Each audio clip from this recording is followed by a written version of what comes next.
What's up, everybody? Crapgamer here with Crapgamer Reviews, back with another video. Thank you guys for checking it out. Please hit that like and subscribe button because I would appreciate that, and it helps out the channel tremendously. You know, YouTube is being kind of weird lately.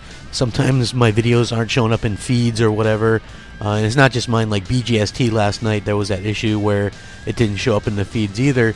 Lovely when they do maintenance and that happens, so make sure you guys hit the bell so that everybody gets notified when videos drop.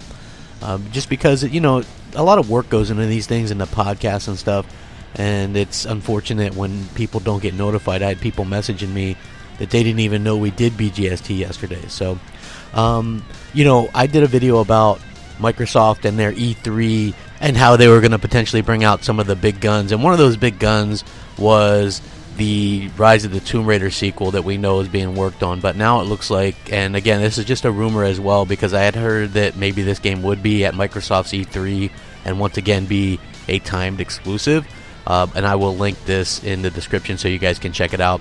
But it looks like Shadow of the Tomb Raider won't be announced at E3 but later on in the year. Shadow of the Tomb Raider, the next chapter in Lara Croft's adventures, was leaked back in November. A Reddit user noticed a person next to him writing a presentation of the game while in the subway.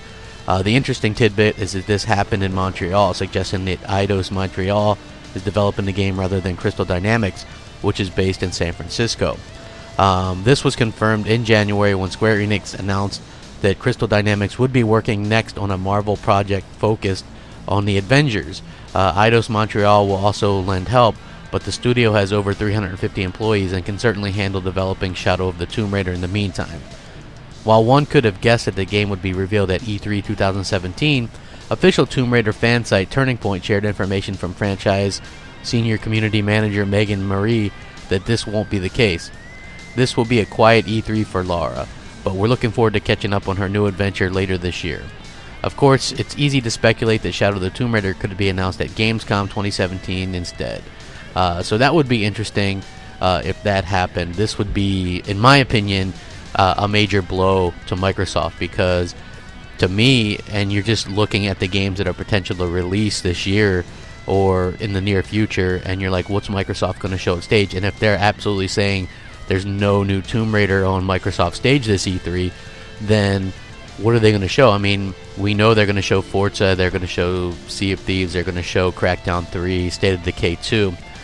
But what multi-platform games are they going to show, right? Because we know that Sony has marketing rights with Red Dead 2, Battlefront 2, Call of Duty, you know, all the major games, Destiny 2, which doesn't leave a lot. I mean, you could be potentially looking at Assassin's Creed, Splinter Cell, I'm almost 100% sure is going to be shown off, and Microsoft has marketing rights. They're going to show the Shadow of War game, I'm certain of it. You know, but they're going to need a little bit more than that. Maybe they're going to show the Madden or something along those lines. I don't know. I mean, but they're going to need some things to show. And this was one of the ones that I thought they'd show.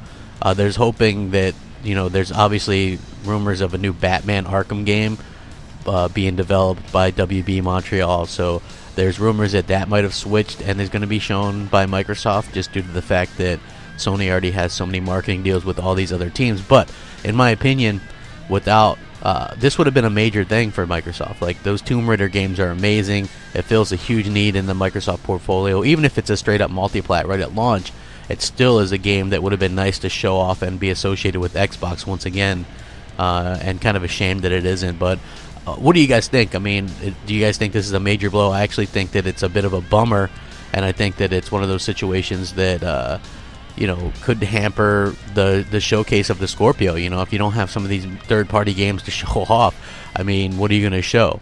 You know, I mean, I get that, and I'm not trying to sound down, because I know already that every multi-platform game is going to look and run better on Scorpio, but if you can't show these things at E3, I'm afraid that it might not go over as well with, like, gamers and the press and the audience that you need to see. So they need to actually get some of these third-party games on board and be able to show them off, in my opinion. Like I said, I'll link this in the description so you guys can check it out. Thanks for watching. Rack 'em up. Crapgamer out.